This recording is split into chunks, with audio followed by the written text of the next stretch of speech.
Somos Otros Entregables Podcast, dos arquitectas que difundimos lo raro, lo diferente y lo invisible del quehacer arquitectónico. Cuestiona con nosotras las prácticas tradicionales de la arquitectura y ampliemos la perspectiva más allá de planos y maquetas. Sé parte de la conversación en Otros Entregables Podcast. Hola, bienvenidas, bienvenidos y bienvenides a otro episodio más de Otros Entregables Podcast. El día de hoy nos encontramos nuevamente grabando a distancia con una invitada que nos da muchísimo gusto tener aquí en un episodio más. Creo que, bueno, les voy adelantando un poquito. El tema del que vamos a hablar es de la restauración de algunos edificios, o de algunos sí, edificios.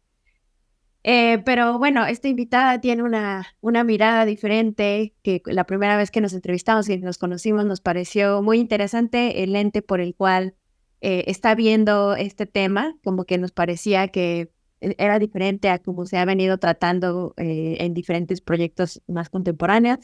Entonces, pues nada, estamos muy emocionadas hoy de tenerte, Amanda, como invitada, y pues bueno, ahorita te vamos a presentar bien. Sí, hola, aquí Camila.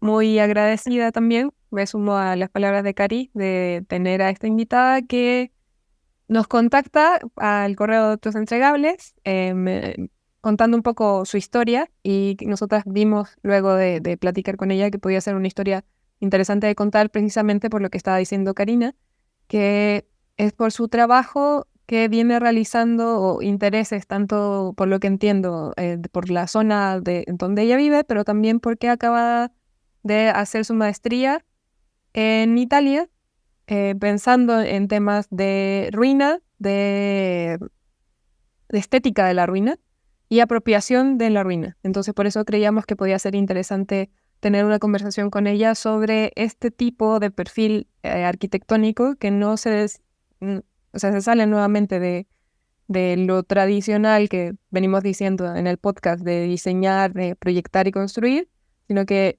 derechamente investigar e investigar temas de ruina desde una perspectiva más contemporánea. Entonces aquí tenemos y presentamos a Amanda Guido Ochoa, que es arquitecta, investigadora, diseñadora e historiadora, que ha realizado gran parte de su carrera en Ciudad de México, pero ella es originaria de Tepic, en Nayarit, y acaba de hacer su maestría también, en el 2022 en el Politécnico de Milano, en Italia. Es una maestría en Ciencias y Diseño Arquitectónico e Historia. Así que, bienvenida, Amanda, a este capítulo de Otros Entregables. Hola, muchas gracias, Camila y Karina, por el espacio. Y bueno, seguramente se va a poner muy buena la plática. Sí, seguro sí. No sé si quieras profundizar tal vez un poco más en esa presentación, algún tema que deje afuera. Puedo hablarles un poco más de como mi experiencia, mi trayectoria profesional. Creo que yo siempre, a pesar de que he visto la arquitectura desde distintas perspectivas, o sea, yo he trabajado en proyectos de diseño arquitectónico, diseño de paisaje, museografía y curaduría, restauración y también la investigación. Entonces sí he tenido la fortuna de ver como la arquitectura de distintas perspectivas, de distintas escalas, y creo que eso me ha ayudado a entender muy bien como integralmente cómo se forma un proyecto arquitectónico, cómo se vive, cómo se experimenta, ¿no? Y siempre he tenido la fortuna de trabajar con preexistencias. Creo que a pesar de que lo he visto de distintas perspectivas, siempre he trabajado con lo preexistente. Entonces, por eso me animé a hacer esta maestría que está enfocado justo en eso, en integrar la arquitectura contemporánea en un contexto histórico a distintas escalas. Y bueno, yo quería hacer una investigación porque, bueno, casi toda la vida me enfoqué mucho en la parte práctica de la arquitectura, en el diseño, en la construcción, y quería explorar la investigación.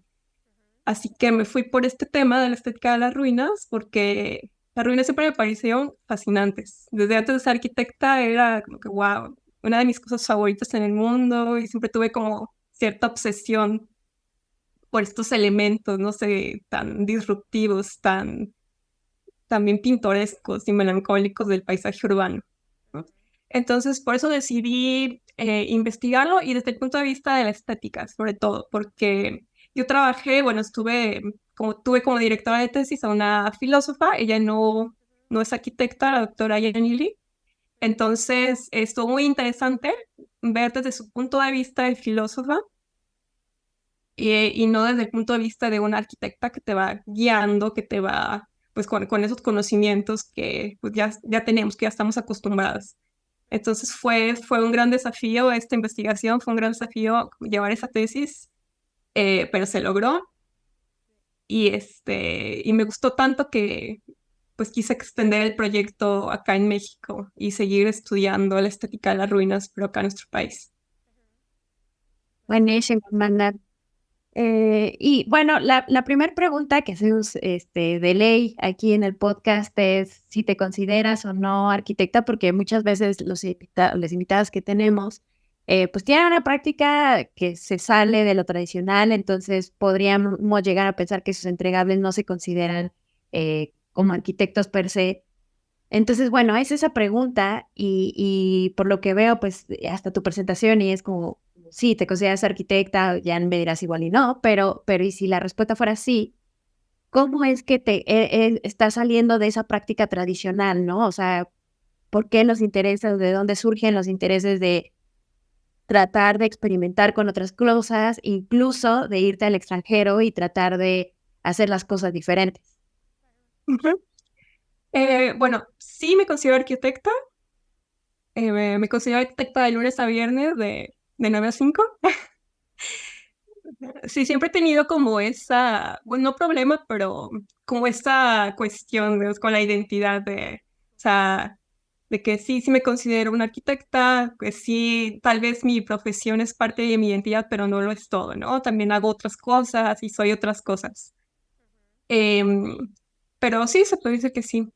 Me considero arquitecta y bueno, pues mi interés por esto surge al cuestionarme mucho como los temas de restauración y de preservación que se manejan aquí en México, en qué se basan, o sea, cuáles son los lineamientos. Entonces también por eso decidí ir a Italia, porque en Italia es donde surgen casi todas las teorías de restauración y creo que es el país que más tiene estas prácticas. Entonces lo que quería ir era como al origen de esto y entender por qué se eligen ciertas prácticas, porque toman ciertas decisiones al restaurar, al conservar o al preservar el patrimonio histórico.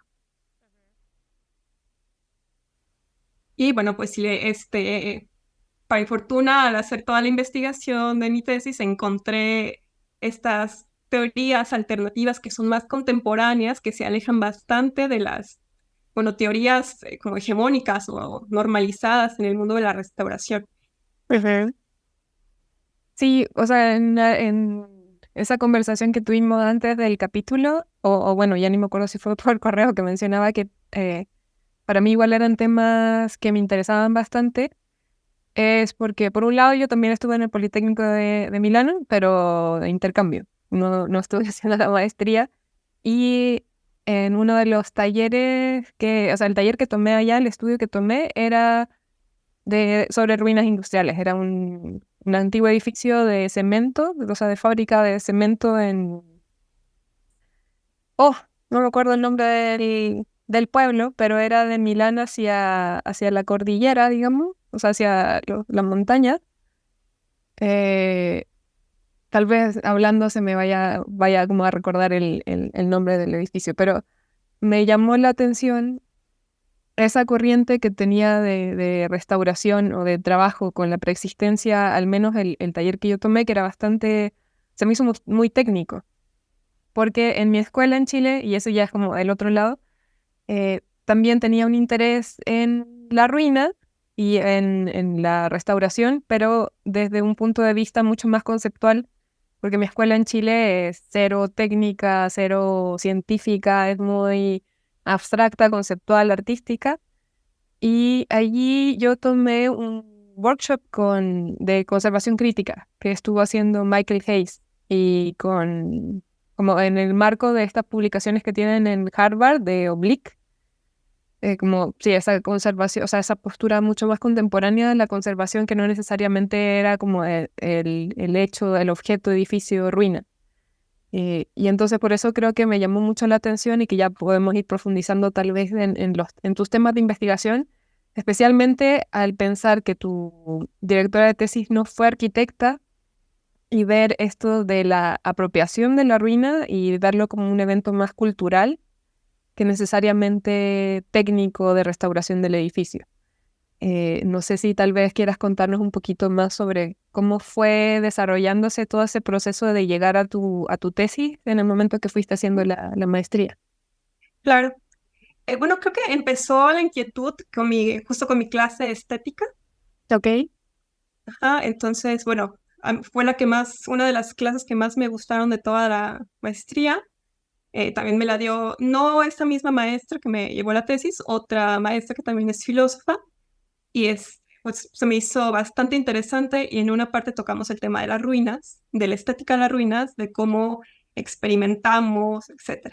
Entonces, la verdad, mi idea original para la tesis era hablar sobre el patrimonio tomado o el patrimonio que se apropian como grupos activistas, específicamente pues como en las marchas que se han hecho en Ciudad de México, que se han tomado los monumentos o que se han intervenido de alguna manera, ¿no? Me parece, bueno, que es una práctica completamente válida y complementaria, porque así, de esta manera, los monumentos y los edificios históricos siguen siendo relevantes en el presente.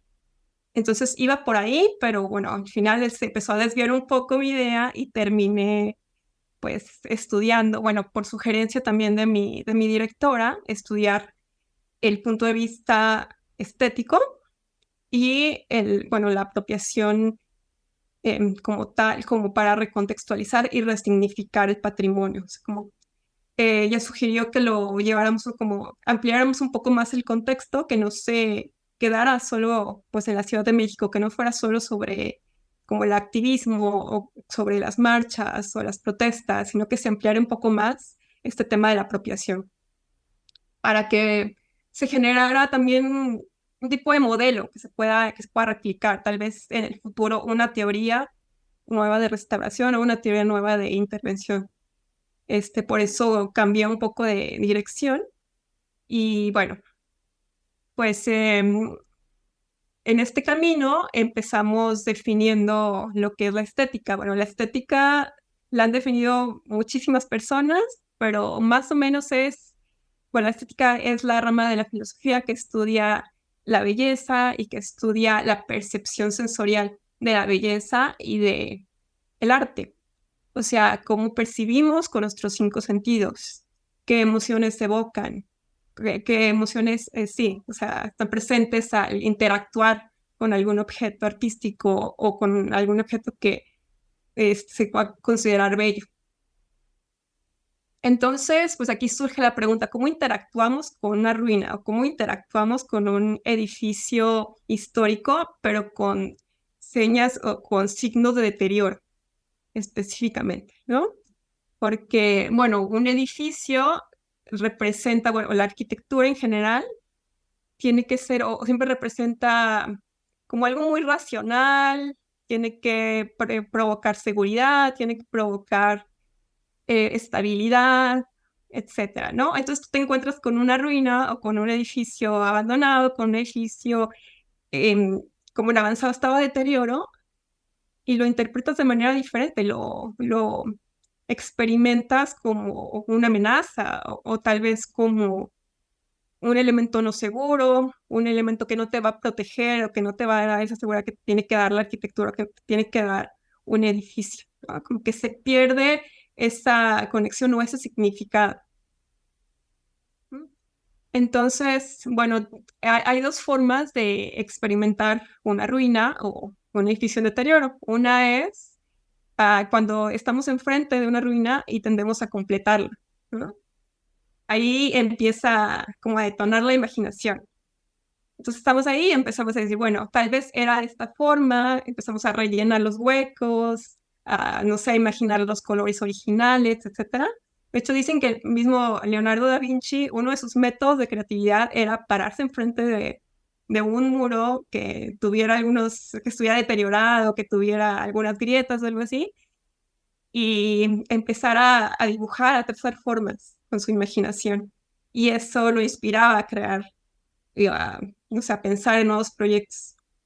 La otra forma de experimentar una ruina es mediante pues, los sentidos, es cuando ya no, em, como que ya no metemos la mente o toda esta parte intelectual, sino que simplemente nos dejamos llevar por nuestras emociones y es cuando estas evocan pues emociones ligadas a la nostalgia, a la melancolía y a veces al horror.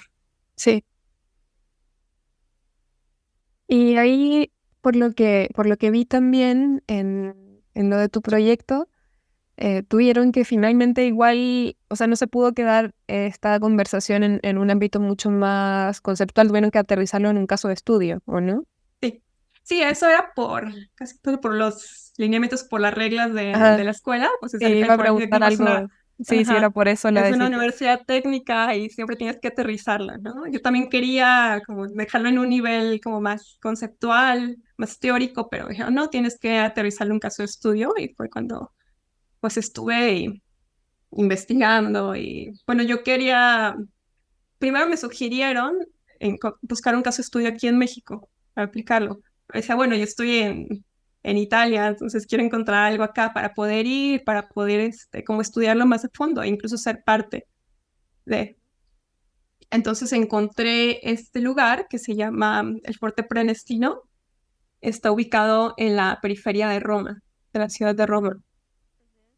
Es un fuerte que se construyó a finales del siglo XIX como parte de un sistema de defensa más amplio, o sea, construyeron un anillo de defensa alrededor del centro de la ciudad para defenderse de posibles ataques. Pues en ese entonces Italia se acaba de unificar, entonces estaban pensando en posibles ataques o en posibles amenazas del exterior y construyeron ese círculo de defensa, el fuerte era parte de ese círculo, pero nunca se utilizó para la defensa realmente. Entonces, los fuertes son alrededor de 16 fuertes, bastiones, etcétera, quedaron abandonados.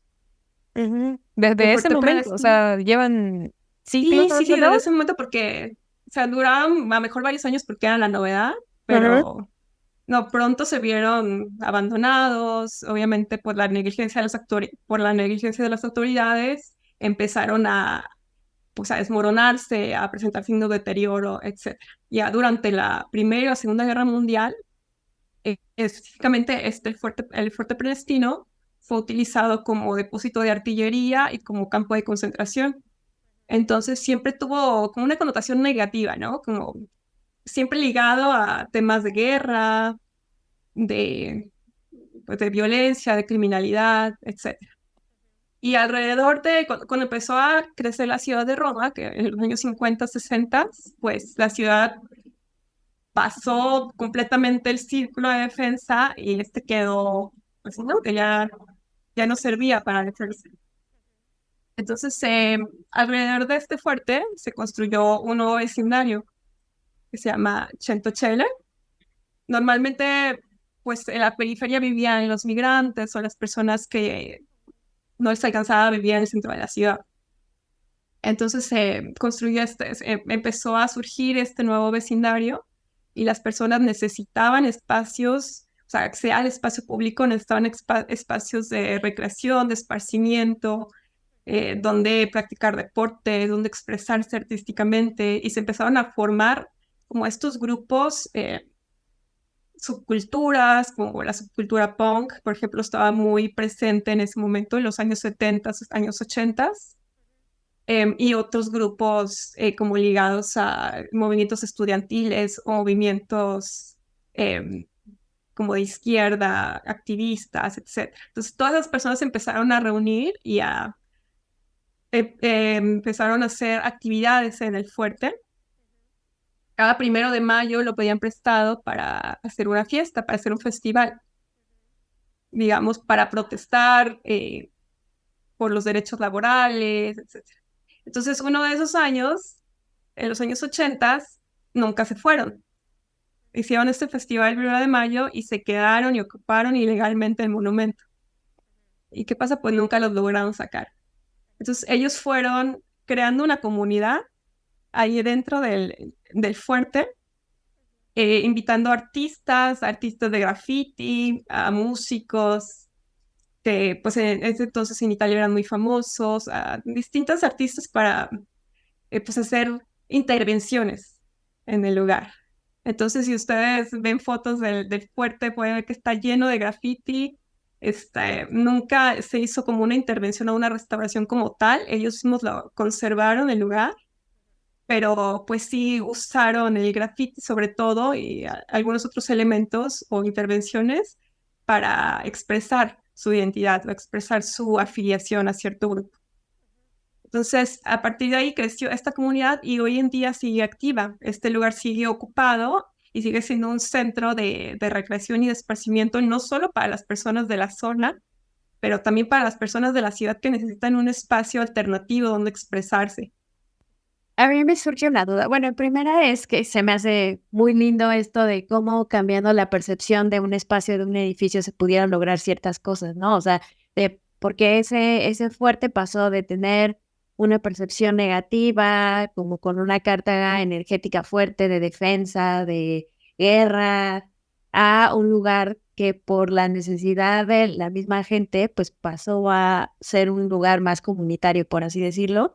Y te quería preguntar, Amanda, si justo ahora que ya es un lugar como más de la gente, si hubo ahí alguna intervención por parte de arquitectos o si toda esta apropiación ha sido de la gente. Toda esta apropiación ha sido de la gente. Sí, hubo un grupo de estudiantes de arquitectura que fue parte de la ocupación original. De hecho, me contacté con algunos de ellos. Entonces han introducido algunos elementos de diseño, pero más por el movimiento de do it yourself, que está muy ligado también a la subcultura, sobre todo a la subcultura punk. Entonces, las intervenciones se han hecho siguiendo como esa mentalidad, siguiendo ese movimiento. No son cosas diseñadas o planeadas, sino que se hacen en el momento y se hacen en el lugar. ¿Todavía están en el marco de la ilegalidad, entre comillas? Sí, de hecho la historia es muy interesante porque el mismo Estado, las mismas autoridades de la ciudad de Roma trataron de comprar el fuerte que le pertenece a la nación, obviamente le pertenece al Estado italiano, y nunca lo lograron, no sé, por temas de burocracia, etcétera, pero hasta la fecha no los han desalojado y no han tenido ninguna amenaza de desalojo ni nada. O sea, como a mediados de los años 90, las autoridades empezaron a aceptarlos y empezaron a participar también y a defender el lugar de alguna manera, ¿no? Entonces, hasta la fecha sigue siendo ocupado de manera ilegal, pero bueno, las autoridades ahí pues no se meten, yo creo que están ocupados en otras cosas. La ciudad de Roma, pues es una ciudad muy ocupada y casi todo, no solo, bueno, recursos, casi todos la atención se concentra en el centro histórico, en la parte histórica y en la parte de las ruinas. Entonces, pero los alrededores siguen siendo lugares, o sea, como muy abandonados o muy, hasta un poco estigmatizados. Hay mucha gente que no se acerca ahí por miedo, porque son este vecindario, pues dicen que está lleno de migrantes o que está lleno o sea, de clase trabajadora, etcétera, pero pues no tiene, o sea, no hay ningún peligro, nada, simplemente es la perspectiva de las personas que viven en el centro. Algunas personas no se quieren acercar porque tienen una idea negativa de la zona. Bueno, yo solo iba a comentar como sea, paréntesis, que lo bueno de hacer estas entrevistas por Zoom es que uno puede estar como buscando cosas al mismo tiempo. Entonces estaba viendo imágenes del fuerte y está impresionante, ¿eh? O sea, como que no sé, siento que uno no imaginaría con el imaginario que se ha construido a lo largo de la historia de lo que es Roma, que este tipo, o sea, si uno piensa en una ruina romana, probablemente piensa en el Coliseo y el foro romano, el foro imperial, pero no pensaría que este tipo de ruina, yo pensaría que esto es en Berlín, por ejemplo. por esta estética del graffiti y cómo se notan como ciertas intervenciones que no parecen tan arquitectónicas, por o sea, la utilización de luces neón rojas y se ve como otro tipo de intervención. Y que creo que en la introducción que tú enviabas sobre tu tesis, hacías una aseveración que creo que puede ser interesante de discutir, de cómo muchas veces, y se liga con la pregunta que acaba de hacer Karina, las intervenciones arquitectónicas de restauración por parte como de profesionalmente desde la disciplina arquitectónica, muchas veces terminan favoreciendo el turismo y la gentrificación por sobre la apropiación de las comunidades que tal vez habitan en esos lugares o que se apropian de esos lugares. O sea, mucho más o sea, mucho más, una relación más directa, digamos, entre una intervención de restauración arquitectónica hacia el turismo que hacia un grupo de contracultura que pueda apropiarse de esa ruina. No sé si parte de la investigación también con respecto a esa apropiación de contracultura tiene, fuiste profundizando un poco de una manera crítica hacia la restauración arquitectónica. Sí, claro. De hecho, sí, bueno, parte también de mi maestría fue enfocada en las diferentes teorías de restauración y cómo han evolucionado, ¿no? Esto comenzó con el interés en la restauración en el siglo XIX, del siglo XIX, con dos teorías opuestas, dos teorías completamente radicales, que eran la de Viollet-le-Duc, que era el arquitecto restaurador de las catedrales góticas en Francia, y su teoría de la restauración estilística. O sea que para él teníamos que restaurar, como llevar el edificio a ese ideal, ¿no? No teníamos que restaurarlo para como revivir la imagen original, sino para traer una imagen, como la imagen ideal. Entonces, él lo que hacía era intervenciones, por ejemplo, él añadió la aguja de la Catedral de Notre Dame que no tenía originalmente, los contrafuertes, algunos otros elementos, porque para él así debería haber sido originalmente. Entonces, em, este tipo de restauración pues es muy invasiva, ¿no? Porque entonces, para él no eran importantes las otras capas históricas, no era importante el desarrollo o la historia del edificio, sino que quería congelar en el tiempo una imagen ideal de eso. Y la teoría opuesta es la de John Ruskin, que pues, no era arquitecto, era un teórico de la arquitectura crítico, historiador, que él decía, bueno, hay que dejar los edificios caer, que cumplan su ciclo de vida, tienen que terminar algún día, ¿no? Tenemos que respetarlos, no solo los edificios, sino las personas que lo construyeron. Entonces estas dos teorías, que eran tan opuestas, tan radicales, se empezaron a desarrollar y, bueno, se empezaron a presentar otras teorías que tal vez no se favorecían a una o favorecían a otra, hasta que llegó la restauración crítica, que tú mencionaste, la conservación crítica, que ya trata caso por caso, ¿no? Que trata a los edificios, pues también según eh, como la relación que tienen con las comunidades o con los pobladores de las zonas donde se encuentran. Entonces es una teoría un poco más completa, una teoría un poco más, digamos que favorece también la manera en que nosotros creamos identidad a partir del patrimonio, ¿no? Cómo nos identificamos y cómo expresamos a partir de... Entonces, bueno, en México la restauración todavía sigue los lineamientos de las cartas o de los documentos internacionales, documentos que, pues no sé, o sea, se publicaban en los años 60, en los años 90, como inicios de los años 2000, entonces no están muy bien actualizados, que seguimos con las mismas prácticas de hace muchos años y esas mismas prácticas lo que hacen es borrar los signos de deterioro, que son una parte importante porque también muestra la historia del edificio, ¿no? También muestra la historia de intervenciones anteriores, de, no sé, algún evento histórico, por ejemplo, o incluso un desastre natural. O sea, todas esas capas deben de complementar el edificio en lugar de ser borradas. Y lo que hace la restauración normalmente es borrarlas, o sea, las eliminan por completo y congelan en el tiempo como este ideal del edificio histórico perfecto. Y sí, como mencionabas, esas prácticas pueden contribuir al fenómeno de la gentrificación y de la turistificación al volverse pues, como lugares bastante pintorescos o al seguir lineamientos de imagen urbana, que por ejemplo podemos ver en el programa de Pueblos Mágicos, ¿no? Que se sigue como esta imagen perfecta o esta imagen ideal del pueblo que realmente explota turísticamente el lugar y casi exageran los valores culturales y al mismo tiempo desplazan a los locales, desplazan a los pobladores originarios para volverse como no sé, un tipo de atracción turística o de parque de atracciones, ¿no? Exacto. Entonces, pues sí, esta fue una de las razones por las que decidí explorar como medios alternativos, porque bueno, tal vez necesitamos reapropiarnos de nuestro patrimonio, ¿no? Porque en lugar de que sea de fácil acceso para nosotros, para los mexicanos, pues al contrario, o sea, como que nos cierra esa posibilidad de experimentar. Exacto.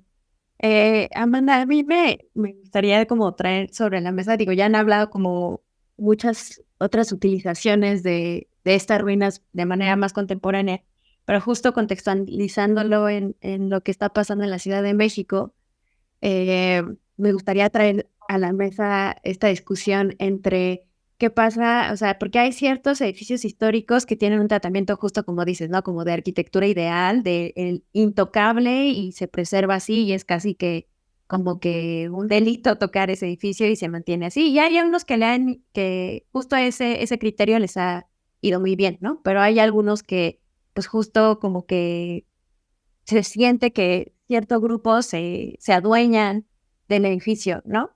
Pero por el otro lado, y que creo que la otra vez te comentaba que algo que me ha tocado vivir de historias que he escuchado de arquitectos que les toca intervenir ciertos edificios es que muchos ya se capitalizan demasiado. Entonces, como que me acuerdo el caso de un arquitecto que estaba en una disruptiva entre, bueno, pues sí, es que en teoría este edificio está protegido por el INAH, bla, pero por el otro lado, si no llega una desarrolladora y no lo convierte en otra cosa, que en ese caso era un Airbnb, pues el edificio en sí se va a seguir cayendo porque no tiene con qué sostenerse por sí mismo, ¿no? O sea, está olvidado, entonces nadie quiere invertir en ese tipo de edificios, entonces, ¿qué hacen? Pues este tipo de proyectos que, pues bueno, compra una desarrolladora, lo convierte en Airbnb,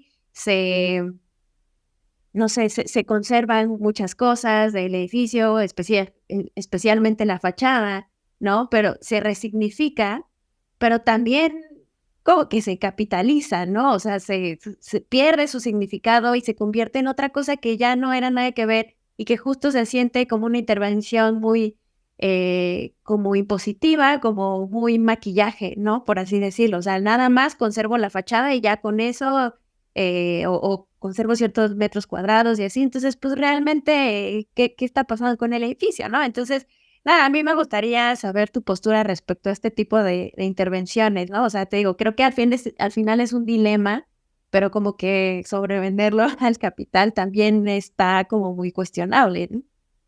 Sí, y sí es una tendencia que se está viendo mucho últimamente, ¿no? Sobre todo en la Ciudad de México, pero también la he visto mucho en Mérida, como esta, ajá, de dejar solo la fachada y de continuar la construcción como en la parte de atrás, o añadir nuevos volúmenes que no interrumpan, igual con lo mismo con la imagen urbana, con la percepción de los volúmenes desde afuera. Bueno, a mí me parece que pues sí es un mal necesario muchas veces, porque como bien dices, si nadie muestra interés en esos edificios se van a perder, se van a caer y pues alguien más va a llegar, los va a tirar por completo y va a construir algo completamente nuevo. Entonces, por una parte, es una práctica como positiva porque conserva ciertas partes de ese edificio histórico, no deja que se pierda, pero por otra parte, pues sí contribuye otra vez aquí a la gentrificación bueno, muchas veces estos proyectos terminan siendo proyectos de vivienda que no, o sea, inaccesible para la mayoría de los mexicanos, ¿no? Que terminan siendo Airbnbs o que terminan siendo comprados por extranjeros o, pues, sí, explotados completamente por la industria inmobiliaria, por esta voracidad que tienen hoy en día, como de acabar con todo. Entonces, pues sí tiene como una parte positiva, que es esta que lo rescatan, que lo logran preservar, pero la parte negativa es que, pues, que los capitalizan, además que los explotan, además que lo convierten en una comodidad. Entonces, pues eso es un tema muy interesante y está pasando mucho. Pues lo que, no sé, yo creo que se podría regular, se estaría un interés de las autoridades por tal vez darle otro tipo de giro, ¿no? Tal vez pensar en una vivienda colectiva, pensar en espacios pues más asequibles para las familias, para las personas que habitamos hoy en día la ciudad y pues que no solamente se conviertan, bueno, también aquí tiene mucho que ver la firma del arquitecto estrella, ¿no? O del arquitecto estrella. Entonces, cuando la firma uno de esos arquitectos, pues también eso contribuye a pues, la alza de precios, etcétera, ¿no? Entonces, pues yo creo que sí deberíamos pensar en una posibilidad de utilizarlo de manera diferente. Pero yo creo que justo la vivienda colectiva o la vivienda asequible sería la mejor opción. Pero también aquí tendrían que desarrollarse más bien la iniciativa de las autoridades, ¿no? De preservar y de como de desarrollar estos proyectos que puedan beneficiarnos a nosotros y no solo como a los inversores extranjeros o a los inmobiliarios. Y es que también yo pensaría que los criterios, o más bien cuestionaría los criterios de Lina, ¿no? O sea, como que a veces, o sea, como que cuáles sí son históricos, cuáles no, cuáles sí requieren un tratamiento, cuáles, o sea, y como abrirse un poquito más a ciertas posibilidades. Y como dices, ¿no? O sea, cómo hacer para que justo las autoridades pues tengan más conciencia en la toma de decisiones y que pues se puedan abrir a este tipo de diálogos, de perfiles, digamos como el tuyo, ¿no? Que los escuchen y que justo puedan hacer ciertos cambios en los criterios que utilizan y en las políticas públicas, ¿no? O sea, yo también recuerdo algunos edificios, que algunos son históricos y algunos no son históricos, pero que están abandonados y la gente los empieza a habitar, ¿no? Y entonces, pues ya se apropian de esos espacios, tienen ciertas actividades, pero en cuanto ese edificio lo va a comprar una desarrolladora o así, pues los desaloja cuando pues ya tenían cierto tiempo ahí, no sé, o sea, como que creo que el tratamiento que se le da, porque algunos de esos edificios no creo que sean catalogados como ruinas o como edificios históricos, ¿no? Pero es que también, ¿cuáles son los edificios históricos o qué necesita un edificio para considerarse histórico, ¿no? O sea, como que todos esos criterios, ¿no? O sea, el ejemplo que ponías de lo de tu tesis en Italia es muy interesante porque pareciera que este fuerte tuvo todas estas posibilidades por el simple hecho de estar en la periferia. Porque como dices, si hubiera estado en el centro, sería, o sea, lo defenderían más el gobierno, pero como estaba olvidado, o sea, como que le dio ciertas posibilidades, ¿no? Pero creo que esos criterios de qué sí es histórico, qué no, para quién, cuándo, ¿no? Son interesantes.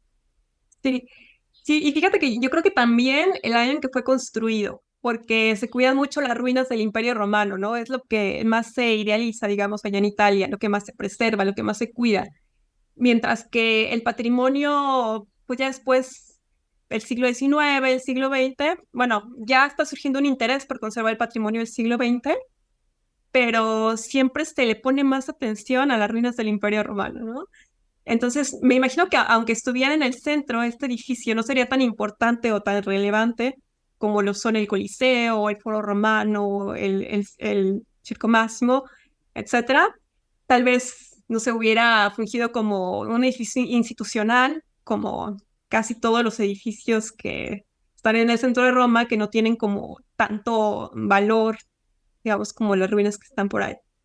Pero sí tienes razón, o sea, el hecho de que estaba en la periferia y sobre todo el hecho de que se desarrolló ese vecindario alrededor, que se consideraba peligroso, que se consideraba pues, como inseguro, llevó como a esta ocupación, porque el resto de los fuertes, el resto de los 14 y 15 fuertes que están en otras zonas, por ejemplo, algunos de ellos son museos, algunos otros fueron ocupados por las fuerzas militares.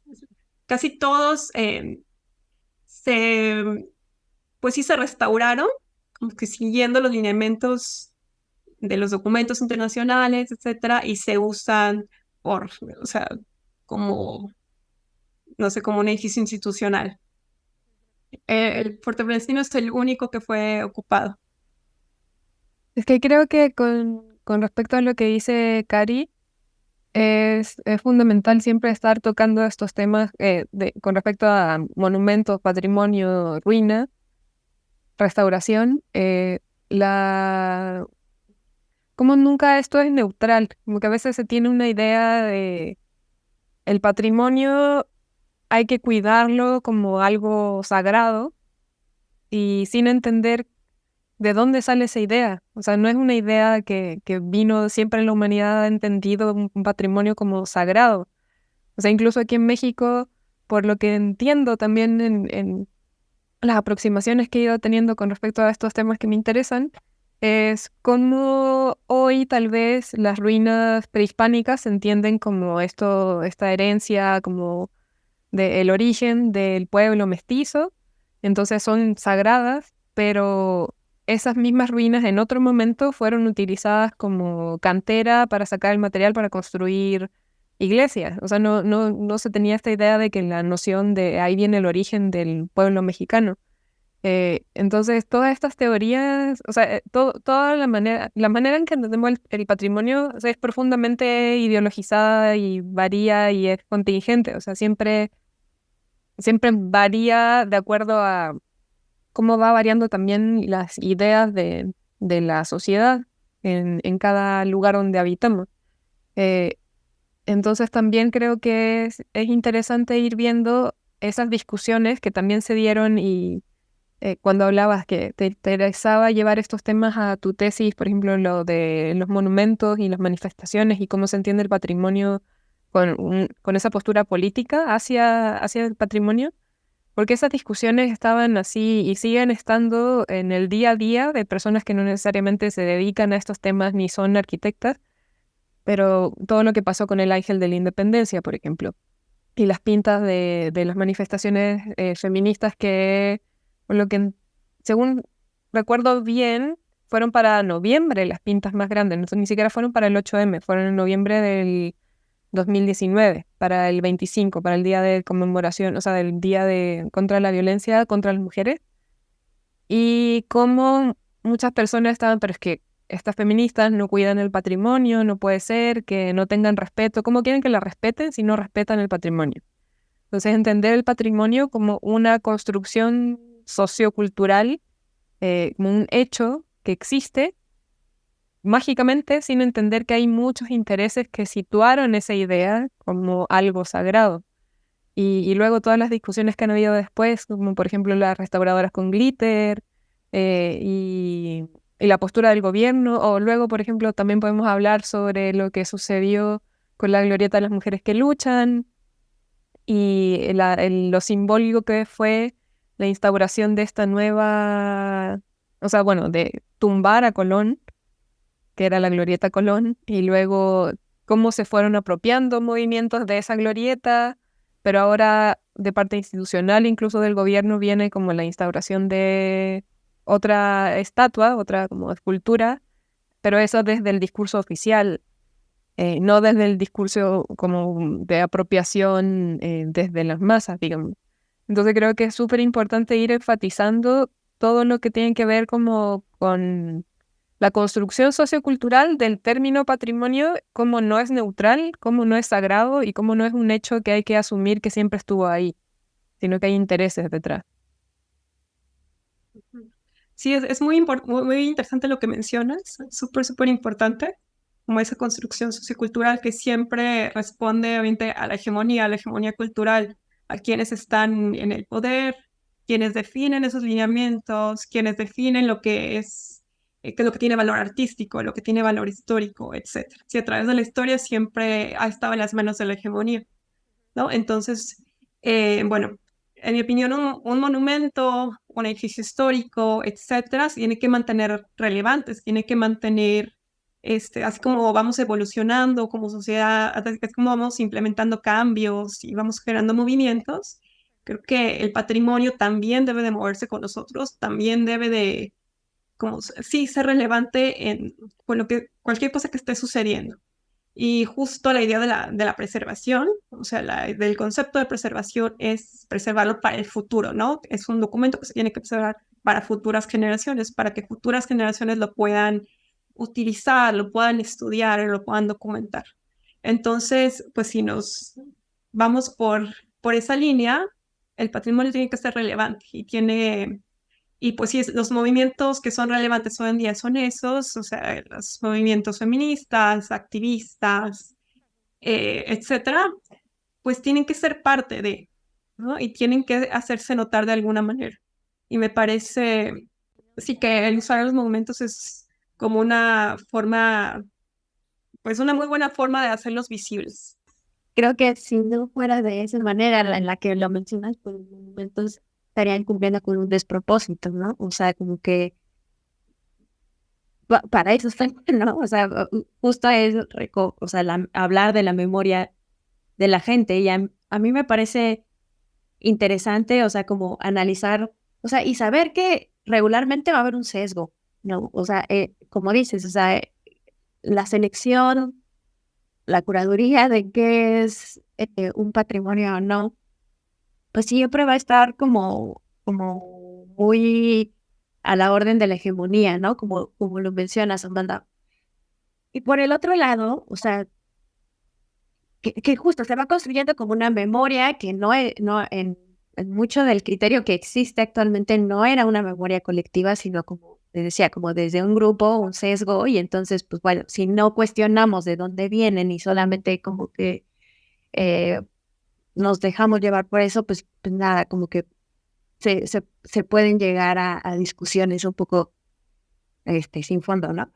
Y por el otro lado, hay otros monumentos o hay otros edificios que yo recuerdo, bueno, a los que ya nos han escuchado saben que yo soy de Pachuca, ¿no? Entonces hace, no sé, como 8 años, 9 años, yo creo que casi 10, se restauró parte de la Plaza Independencia, que es como el centro histórico de Pachuca. Y entonces el proyecto que propusieron proponía quitar un kiosco que la gente lo ocupaba para que los domingos las personas de la tercera edad jugaran, más bien bailaran danzón o de repente pues existían ciertas actividades, ¿no? Entonces como el proyecto contemplaba quitar ese espacio, pues mucha gente dijo, oigan, no, o sea, no pueden tocar este kiosco porque pues ya tiene cierta ocupación. Entonces, al final de cuentas, digamos que el proyecto decía, ¿no? Pues es que ese kiosco ni siquiera cumple, no lo podríamos considerar como que es histórico, entonces, como no es histórico, lo vamos a quitar.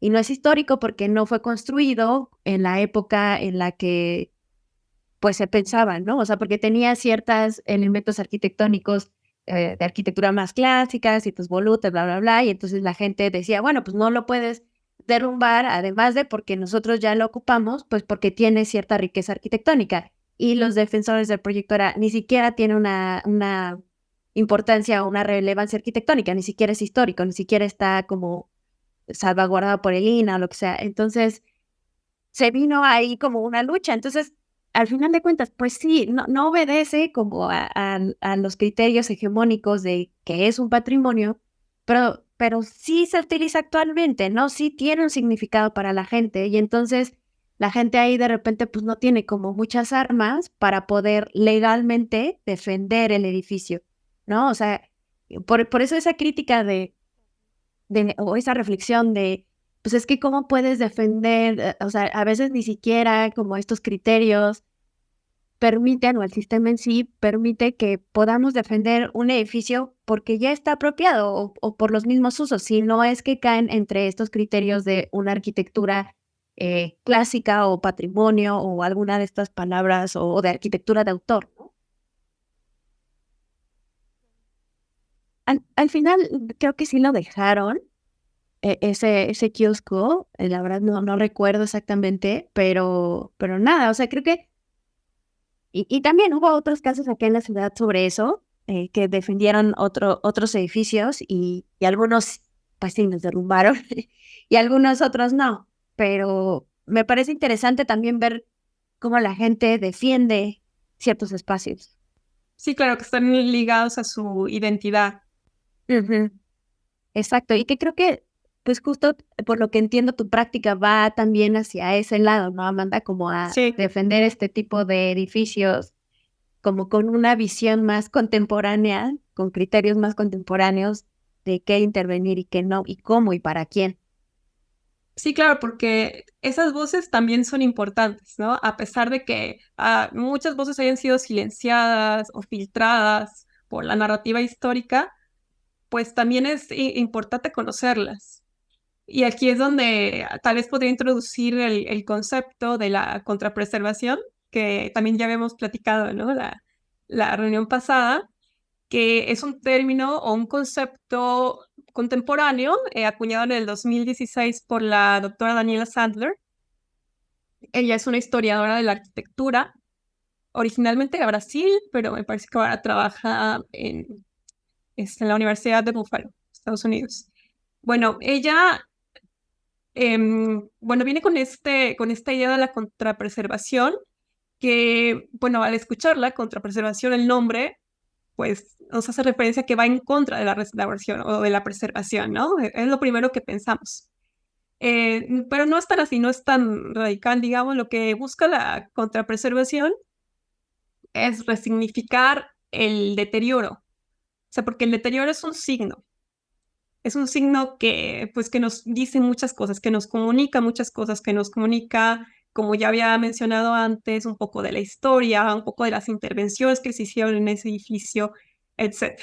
Entonces, ella con este concepto de la contrapreservación, em, pues lo presta como una alternativa, pero también como una posibilidad de resignificar el deterioro para prácticas sociales, para, no sé, por ejemplo, bueno, ella toma como ejemplo algunos casos de estudio en Berlín, que es donde más se ha presentado este fenómeno de la ocupación históricos. Entonces, ella estudia en Berlín y empieza a notar que algunos edificios que presentan deterioros en las fachadas, etcétera, están ocupados por ciertas comunidades alternativas, por ciertas subculturas, y que estas personas, lejos de buscar cancelar o eliminar esos signos de deterioro, lo celebran, lo muestran, lo utilizan, porque es parte integral del edificio, ¿no? Porque es parte integral de la historia, y estas personas lo que buscan también es contribuir un poco también en la historia del edificio con sus intervenciones. Son intervenciones similares al caso que les platicaba en Roma, son intervenciones de do it yourself, con intervenciones artísticas, graffiti, etcétera, ¿no? Entonces ella estudia dos casos específicos que a mí me resultan muy interesantes, porque en 1989, después de la caída del muro de Berlín, mucha gente abandonó sus casas de Berlín Oriental y se fue a vivir a la parte occidental. Entonces, estas casas abandonadas fueron ocupadas ilegalmente por varias comunidades. Una de ellas, un edificio, fue ocupado por una comunidad de drag queens que estaban en contra de la unificación de Alemania. Entonces, por esto mismo, por esta postura política, fueron acosadas por grupos neonazis, fueron acosadas por la policía y eventualmente desalojadas. Al ser desalojada, esta comunidad encontró otro lugar, otro edificio también dentro del Berlín Oriental, y lo ocuparon ilegalmente. Bien. De aquí no fueron evacuados. Entonces, este edificio presentaba signos de deterioro, obviamente por la guerra, por la negligencia y el abandono de sus pobladores originales, de sus habitantes originales, y decidieron conservarlo, ese es un deterioro, y añadir, pues como ya les mencionaba, sus propias intervenciones, ¿no? Intervenciones que hablaban sobre su identidad y sobre su orientación política. También en este edificio crearon una vivienda colectiva, una vivienda comunitaria para su comunidad, algunos espacios de expresión artística, centros culturales, había también una cocina comunitaria y una tienda que ofrecía productos, alimentos gratuitos para las personas que lo necesitaran. Y no solo ocuparon ocuparon el edificio vecino para también crear vivienda colectiva para las personas que defendían o que eran amigas de su comunidad. Entonces, este edificio se llama la Tottenhaus, perdón por mi alemán, no sé si lo dije correctamente, la Tottenhaus, y el edificio de lado es el KA86. Son edificios muy importantes para la historia de la ciudad de Berlín, pero justo son pues estas historias, esas constelaciones de experiencias individuales y colectivas que no nos enseñan, ¿no? Nadie nos habla de esta parte, nadie nos habla de estas personas, nos hablan mucho de como del bando opuesto, de cuáles eran sus valores, de qué es lo que querían, es lo que aprendemos en la escuela, lo que nos enseñan en las películas, lo que nos habla de historia, pero todas estas voces quedan eclipsadas. Entonces, hay un documental que les recomiendo muchísimo que se llama La batalla de Tottenhouse, The Battle of Tottenhouse, que justo habla sobre la historia de esta comunidad, de cómo durante y después de este enfrentamiento con la policía que tuvieron. Entonces, está muy interesante porque este documental justo narra una parte alternativa de la historia que no conocemos, ¿no? De esas personas que no querían, que no defendían la unificación de Alemania y que realmente querían conservar el muro, querían conservar esa división. Así que si tienen oportunidad de verlo, búsquenlo. Está muy interesante y pueden ver. ¿Sabes en dónde se puede encontrar? Sí, en YouTube, en las plataformas de sí, yo estoy ahí viendo está ahora disponible. que está en el archivo de sí, archivo internet, ¿no? Sí. Sí. Sí, Internet Archive, sí. Sí, está cortito y está muy, muy interesante y pues justo pueden ver a esas personas dando sus testimonios. No, eso de la contrapreservación me parece como se me vuela la cabeza. Yo hasta que tú nos hablaste de este concepto no lo conocí. Y creo que esa línea, o sea, es como parte también de todo estos movimientos de conservación crítica, porque también es entender los casos específicos y no seguir tal vez estos lineamientos tan académicos, Ortodoxos, ¿no?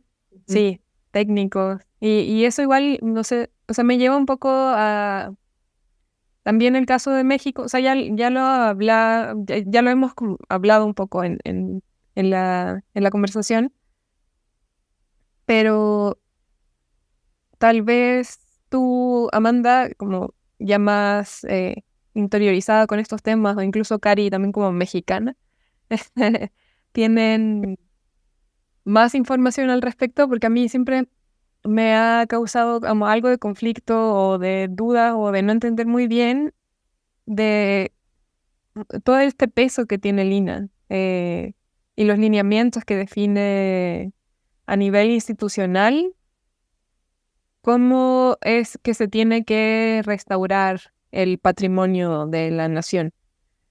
Porque, o sea, por ejemplo, cosas muy, muy puntuales y tal vez medio anecdóticas. Cuando yo llegué acá, no entendía por qué gran parte de los edificios, especialmente en el centro histórico, tienen como estas piedritas más chiquitas, entre medio como de las uniones, de las piedras grandes, y luego me explicaban, no, pero es que eso indica que ese edificio está restaurado. Y pareciera que es como algo cultural que se entiende que al estar conviviendo tan cercanamente con edificios y capas históricas, pero de muchas, muchas, muchas décadas y siglos anteriores, ya se tiene una noción, de nuevo, esa construcción sociocultural o un imaginario de lo que es patrimonio y lo que hay que restaurar y lo que ha sido restaurado también. Pero, ¿de dónde vienen estas teorías y aproximaciones institucionales como el INA,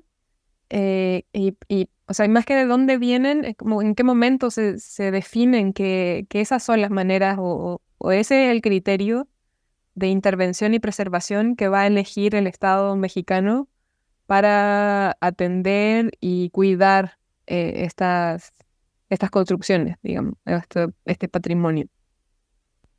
Normalmente vienen de, como les mencionaba, los documentos internacionales. Esos son como la base de todas las prácticas de restauración de todo el mundo, ¿no? Pues, la Carta de Venecia, etcétera. Esas son las bases, pero imagino que también, la verdad no estoy muy así 100% enterada de cómo funciona, pero sobre todo, yo supongo que también la academia tiene mucho que ver, ¿no? Esto que mencionabas de las piedritas que indican que una restauración, que también se ve, por ejemplo, en las ruinas arqueológicas, ¿no? En las de Teotihuacán. Em, Esto creo que fue una tendencia de restauración por allá de los años 70, 80, si no me equivoco, no sé. Em, pero pues sí, esas tendencias supongo que vienen de la academia, vienen esa misma interacción entre la academia y las instituciones, ¿no? Es lo que me imagino. Sí. Porque, o sea, pareciera que tiene relación con la construcción de la idea de Estado mexicano, o sea, como de los 50, 60, que no sé si ahí coincide igual con la creación del INA, pero siempre me ha llamado la atención eso, que sí es, aquí en México las personas conviven, bueno, en Ciudad de México, yo no tengo la experiencia de haber vivido en otro estado o en otra ciudad, pero se convive diariamente con capas históricas y con edificios y construcciones de otras épocas. Eh, entonces sí hay como un vínculo súper fuerte con el legado histórico, pero, pero es interesante también ver, y como lo que decía Cari hace un rato, ¿quién define que eso es histórico o no? ¿Por qué algo tiene más peso que otro edificio, digamos? O una época histórica tiene más peso que otra época histórica. Y sabemos que eso responde a la hegemonía de quien está en el poder, pero me resulta interesante a nivel tal vez sociológico ir entendiendo cómo como sociedad también va todo de la mano con los criterios que define la institución y el Estado. Eh, entonces, como que no sé, siempre me ha llamado la atención eso, de tratar de ir entendiendo de dónde viene eso y por qué no hay tal vez como actualizaciones o cambios en esas maneras de entender el patrimonio, como quiénes son los que se resisten y por qué se resisten a ese cambio. Sí, eso es interesante, o sea, justo me quedé pensando que también las maneras y las técnicas con las que se restauran, digo, yo la verdad no tengo, mis intereses no están en la restauración y desconozco como muchas cosas de eso, pero me atrevería a decir que también depende de dónde estés, o sea, porque en Hidalgo los tratamientos que se hacen a algunos edificios veo que son diferentes a los tratamientos que se hacen en la Ciudad de México o en Guanajuato o en algunos otros lugares. Digo, hay unos lineamientos generales que sí se ven repetidos, sobre todo en las ruinas de las pirámides o bla, pero creo que para algunos otros edificios, pues son diferentes las maneras en las que se restaura. Y creo que también tiene que ver mucho con los presupuestos, la verdad. O sea, porque no son los mismos materiales con los que se restaura en el centro histórico de la Ciudad de México que en Ixmiquilpan, ¿no? No sé, un convento. Entonces, creo que también tiene que ver mucho con eso. Eh, y creo que tal vez no es una respuesta, sino me imaginaría a ver qué dice Amanda, pero como que es una constelación de muchas cosas, ¿no? Es difícil. Y que justo también que yo quería como preguntarle a Amanda, bueno, se fue a estudiar a Italia, regresa como con todos estos conceptos, con esta idea de la ¿cómo era? Contrapreservación, que me parece que se alinea más como también con lo que, los pensamientos que podemos, o las reflexiones que podemos llegar a tener Camila y yo. Yo tampoco conocí ese concepto hasta que te conocimos, Amanda, pero ¿cómo hacerle para que, digamos, personas con tu perfil o como con este tipo de nuevas, digamos, como concepciones puedan llegar a hacer ciertos cambios en las instituciones. Es que, no sé, al menos la preconcepción que tengo es de que a veces hacer cambios a través de las instituciones es difícil, pero es que son los únicos que pueden literalmente hacerlo, ¿no? Entonces, nada, creo que es un reto grande para las personas o perfiles parecidos al tuyo, el tratar de, pues, empezar a introducir este tipo de estrategias, ¿no? Y también justo aprender de cómo la misma gente restaura en sus comunidades, ¿no? O sea, te digo, y a mí me ha tocado en pueblos de Hidalgo ver cómo ellos mismos cuidan de sus edificios y restauran o sea, sin los lineamientos europeos, ¿no? O sea, desde yo, ¿cómo preservo esto?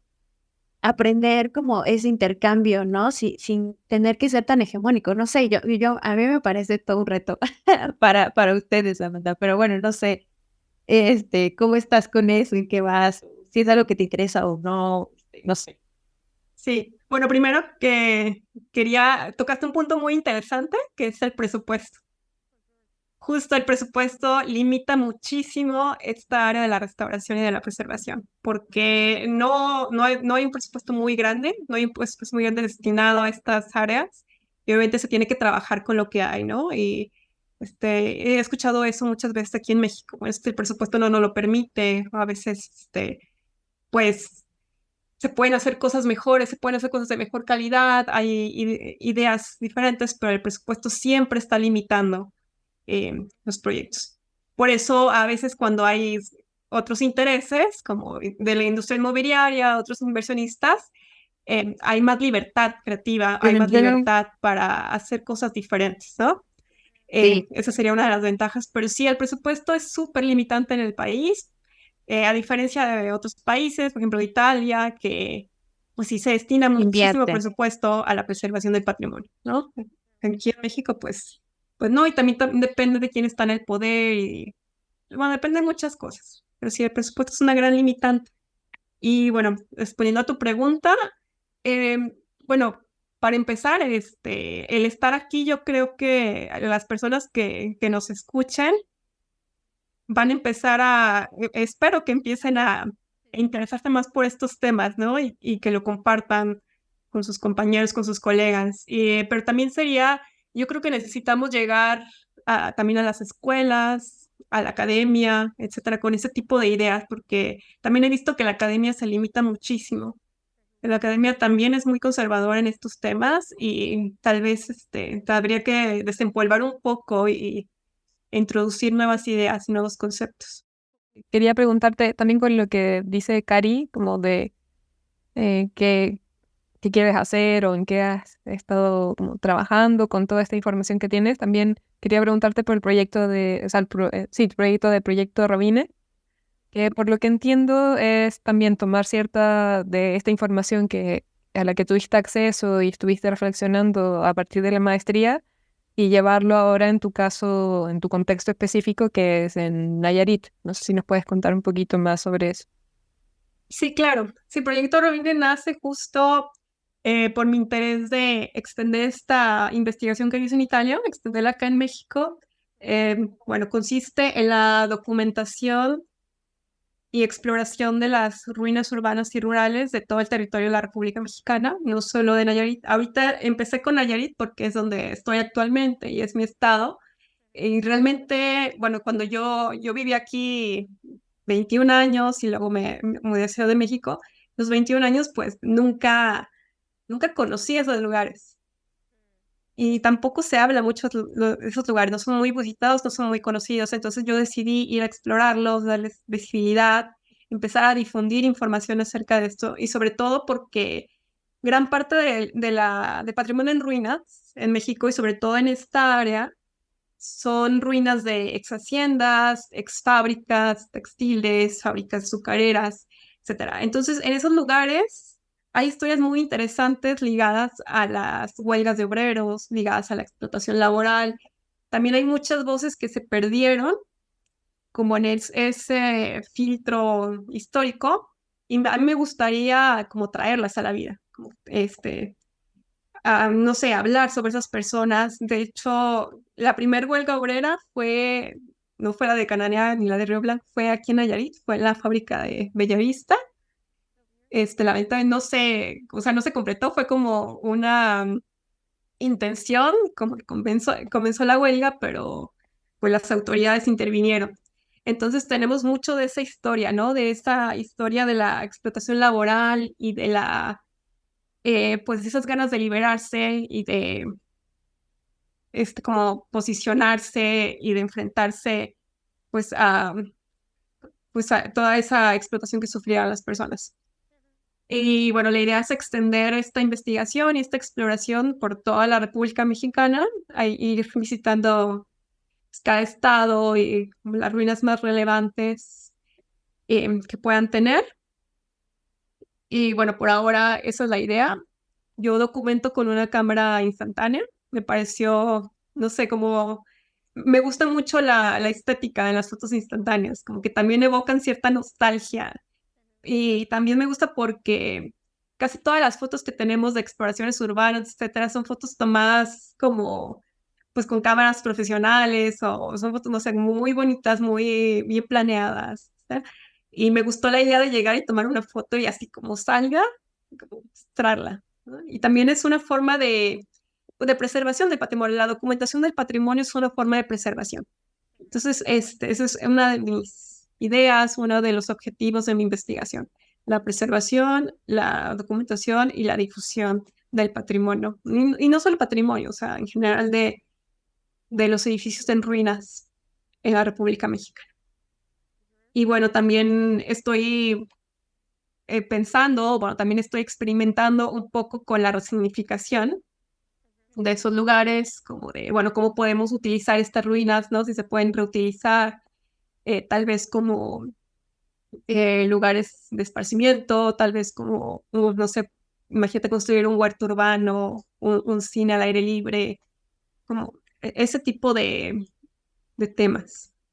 Entonces ahorita estoy explorando eso, pero el primer paso es pues, hacer la exploración y la documentación de las ruinas.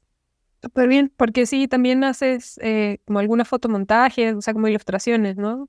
Ajá, exacto. Sí, de las posibilidades, como ciertas propuestas alternativas.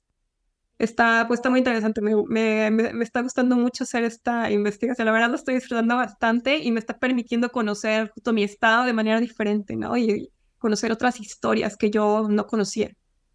¿Y eso está siendo completamente autogestionado por ti o estás como con una beca o algo?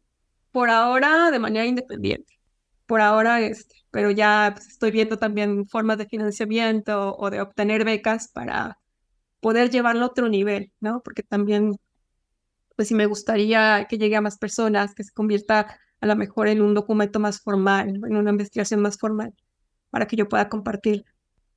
Oye, Amanda, ¿y por ahora no vas clases? No, por ahora no, pero me gustaría mucho. Yo quiero ser tu alumna, por favor. Sí, sí, me gusta. Próximamente, ¿no? Sí, es uno de mis objetivos profesionales, me gusta mucho, me gustaría mucho dar clases. No, ojalá sí se dé, porque creo que tienes información bastante valiosa en esto de restauración y que a mí me llama mucho la atención porque igual hace como creo que un año estuve como en contacto con una profesora de la UNAM que se dedica un poco a estos temas, que es Astrid Cortés. Eh, y ella decía que hacía falta más visiones contemporáneas sobre restauración. Y a mí me llamaba mucho la atención porque decía, México es un país que uno imaginaría que tienen unas discusiones sobre restauración y patrimonio, pero increíble, o sea, no sé, me imaginaba a nivel de Italia, ¿no? O sea, como pensando en que tienen una riqueza de construcciones históricas de distintas épocas y muchas capas históricas que se preservan hasta el día de hoy. Entonces imaginaba que las discusiones en torno a eso tendrían que ser así muy variadas, muchas personas hablando de estos temas de diferentes posturas, pero ha sido interesante darme cuenta que es un poco más como eh, no tan variada. O sea, sí hay mucha discusión, mucha teoría a nivel técnico, creo que están muy avanzados en restauración, pero pareciera que no hay mucha crítica ante esa manera de hacer las cosas, sino que se asume que es la manera correcta de hacerlo. Claro, sí, habría que organizar pláticas, charlas a lo mejor con estudiantes, con otros profesionistas en el campo, ¿no? Discusiones. Y con las instituciones, sí. O sea, yo soy de la idea, o sea, como justo un diálogo muy lindo, tal vez, ojalá podamos hacer un episodio, como estas personas que se dedican a la academia, como profesionales como tú, Amanda, que están hasta ahora de manera más independiente y justo con las instituciones, creo que sería un diálogo muy rico porque ese intercambio está interesante, ¿no? O sea, porque el tema de la restauración a veces se cree que, o bueno, es que es una realidad, que lo tienen personas un poco, pues, más, ¿cómo decirlo? Pues sí, con edad un poco más avanzada y defienden o sea, como que es difícil hacerlos cambiar de opinión o que se abran a nuevas teorías. Entonces creo que los intercambios, porque también, ¿no? O sea, hay cosas que sí, y vamos a estar de acuerdo si escuchamos la contraparte, ¿no? Que hay cosas que pues sí se tienen que conservar de cierta manera, ¿no? Y que es lo mejor para muchas personas o para el edificio en sí. Pero creo que un intercambio así sobre temas de restauración está bien. Bueno, incluso me cuestioné ahorita que decía Camila, no sé si exista, según yo no, igual y me estoy equivocando, pero una maestría como de restauración en la UNAM. O sea, yo según yo en Guanajuato sí hay, por ejemplo, ¿no? Pero desde ahí partiendo, ¿no? Sí, de restauración hay en Guanajuato y está la del ENCRIM en Ciudad de México, la Escuela Nacional de Restauración, Conservación y Museografía. Ahí tienen una y la UAM, Xochimilco, tiene una maestría en reutilización del patrimonio. Muy Reutilización, interesante sí, también. ajá, que tal vez tiene que ver un poco más con las ideas que tienes, ¿no? Bueno, no sé, me Sí, imaginaría, porque no, ¿por qué se llama, por qué no se llama restauración, ¿no? Ujú. ajá, porque reutilización, sí. Sí, yo también me imagino que tienen tal vez unas ideas más interesantes y más contemporáneas, la restauración. Pues estaría buenísimo hacer otro episodio sobre eso, ¿no? Al final de cuentas, creo que pues, nosotros podemos estar hablando y bla, pero como en algún momento que sí se pudiera hacer algo, híjole, estaría Sí, increíble. sí, porque es súper necesaria esa discusión. Claro. Creo que, o sea, para ir cerrando, Amanda, ¿dónde te podrían encontrar quien quiera contactarte de alguna manera para discutir sobre estos temas, invitarte a algo, no sé, cómo te puede contactar? Pues podría ser por Instagram, en mi Instagram personal, que es Amanda Guido, Guido, Ochoa, con un 8 y una A. Amanda Guido Ochoa. Y también pueden visitar el Instagram de Proyecto Robine, que es tal cual Proyecto Robine, o sea, Rovine. Ok. Ahí me pueden encontrar, ahí me pueden contactar y también como ir viendo un poco de mi trabajo y de investigación, cómo va avanzando. Ujú. Súper. No sé si quieras Buenísimo. dejar un comentario como a quienes te estén escuchando en este capítulo, a manera de cierre, una invitación a interesarse por estos temas, no sé. Sí, solo incentivarlos como a ir más allá de lo que nos enseñan en la escuela, lo que nos enseñan en la escuela y lo que nos enseñan también en el mundo laboral. ¿No? Tratar de buscar otras fuentes, tratar de buscar otras teorías alternativas y pues siempre pensar también en dar voz a otras personas, a otras comunidades que pues, merecen ser escuchadas, que necesitan ser escuchadas. Sí, creo que piensen más allá. Buenísimo. Pues muchísimas gracias a todos, a todas y todos quienes nos escucharon. Y como siempre decimos, este no va a ser el último episodio, ojalá podamos hacer otra mesa de discusión sobre estos temas, creo que sería súper enriquecedor. Y pues nada, no se olviden de escucharnos cada 15 días, estamos lanzando un nuevo episodio. Si tienen alguna reflexión que hacer respecto al episodio, nos pueden escribir en redes sociales o en Gmail, siempre estamos abiertos a la retroalimentación. Eh, y bueno, en Instagram estamos como otros.entregables y en Gmail es otrosentregables@gmail.com. Sí, creo que por hoy ese sería el capítulo. Muchas gracias, Amanda, por la conversación. Estuvo súper muy rica de cuestionamientos y de nuevos conocimientos o nuevas maneras de entender cosas que tal vez damos por sentadas, damos por hecho. Y entonces creo que puede ser un capítulo interesante para introducir estos conceptos a personas que tal vez tienen algo de interés y no saben hacia dónde llevar ese interés. Y ver que hay personas que están trabajando en esto y tal vez no necesariamente o sea, siendo restauradora, sino que puede haber una aproximación a estos temas también desde de una mirada más conceptual, sociológica, antropológica o como se quiera ver. Entonces, muchas gracias, Amanda, por contactarnos, por la confianza también y por abrirte con nosotras en este capítulo. Y nada, creo que eso sería por hoy y nos vemos en un próximo capítulo de Otros Entregables Podcast.